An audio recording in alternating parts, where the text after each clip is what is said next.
Welcome. So today we're going to be talking about how to find yourself again if you're feeling lost or don't really know what you're doing in life. And the first thing I do want to say is that it's completely okay to feel this way. It's actually okay to feel whatever emotion you're feeling right now at any time in life. And that what you feel is never really wrong.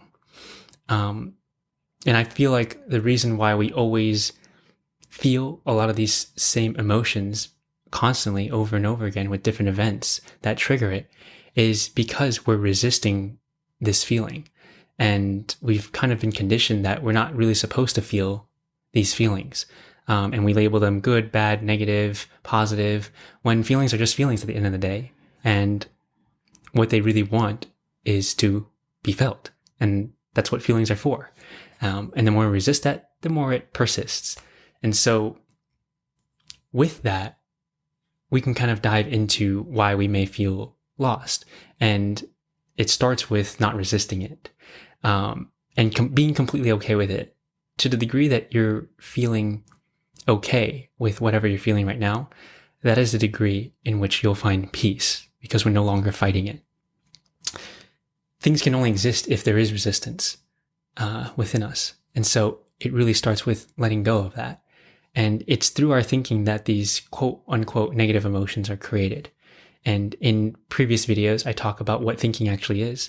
In short, thinking is thinking about your thoughts. So thoughts are inevitable, but thinking about them is unnecessary. And it's our thinking that happens, which is when we start casting our own conditions, our own judgments, our own criticisms. And that's what creates the duality of life. That's what creates suffering because of those labels. But thinking is really unnecessary. And if we allow thoughts to come and to pass through us like they're meant to be, just like how food, we're supposed to eat food and allow it to pass through us.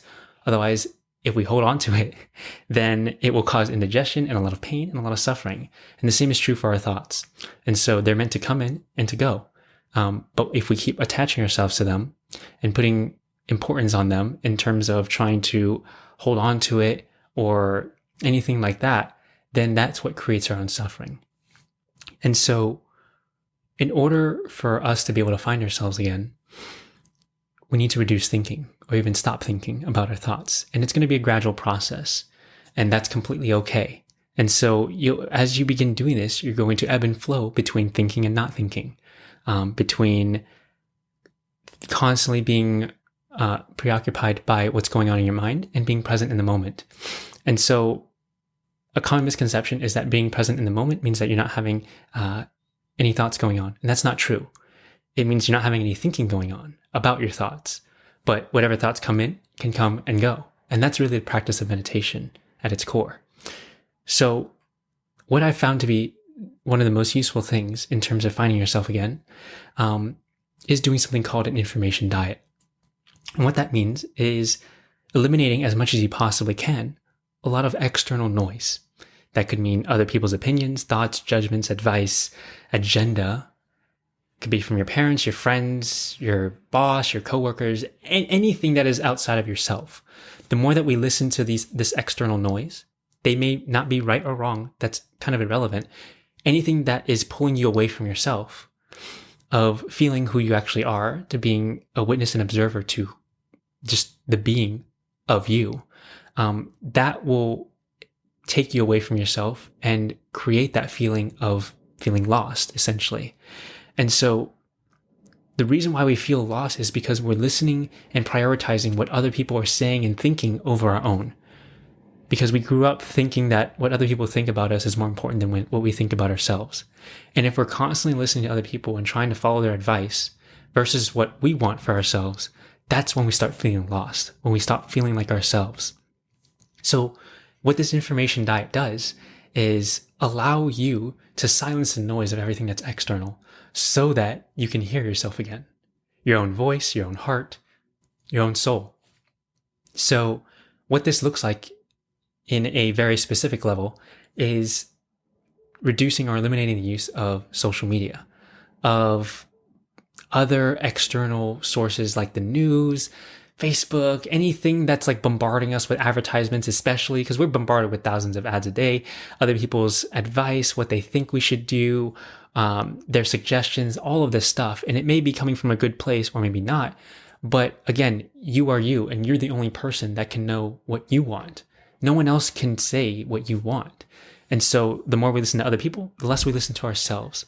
And so I'm not saying that what other people are saying isn't true or isn't helpful, but it really needs to point back to you, because the truth can only ever be found within you, not within someone else, not in some textbook, not in some anything else.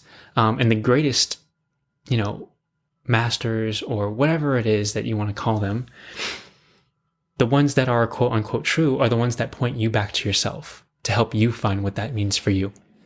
So in life, that's all that matters anyway, is not what we accomplish, but how we feel at the end of the day. And where do feelings come from? Within us. And so it's vital that we start to look within, to start nurturing ourselves, to start listening and creating space, most importantly. What this information diet does is, because it eliminates as much as possible the external noise of the world, it actually creates this space for you to be able to listen to yourself again. And in order for there to be new creation, there must first be space. And so if you want something new in your life, some new feelings, some new events, a different manifestation of life coming from you, then there first must be space. And the information diet is one of the best ways to do that, because without that, you're just constantly bombarded with other people's thoughts, feelings, agendas. And so without that, you can finally hear again what you sound like, what you want. So try that on for size, see if it helps. It may or may not. But at the end of the day, it can't hurt. And so do this for at least a week. Really, it's become a lifestyle for me to eliminate as much as possible external noise.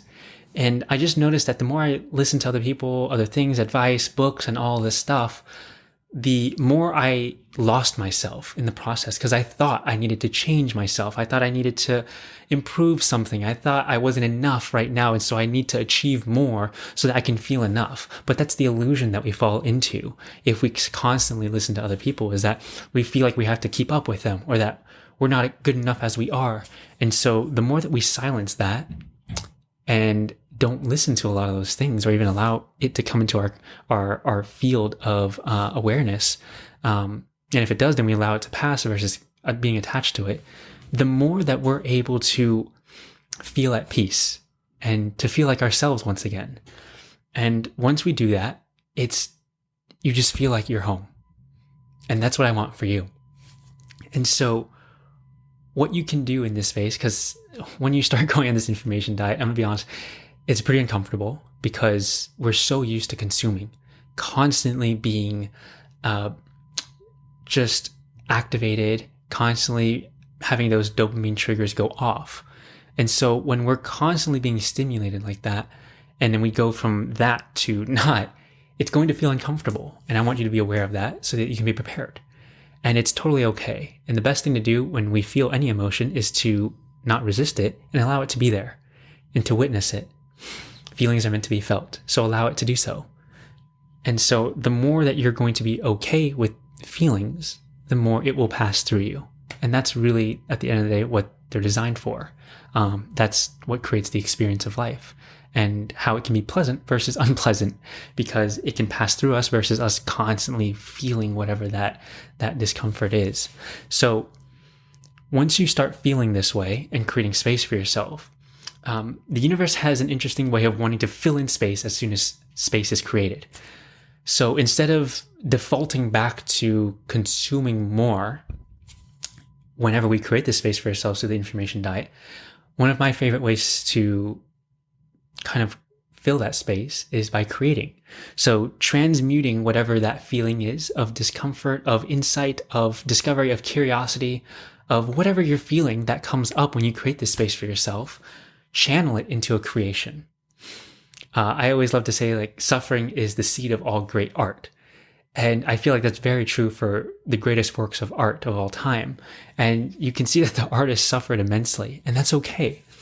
What they did was they channeled it into a creation of some sort.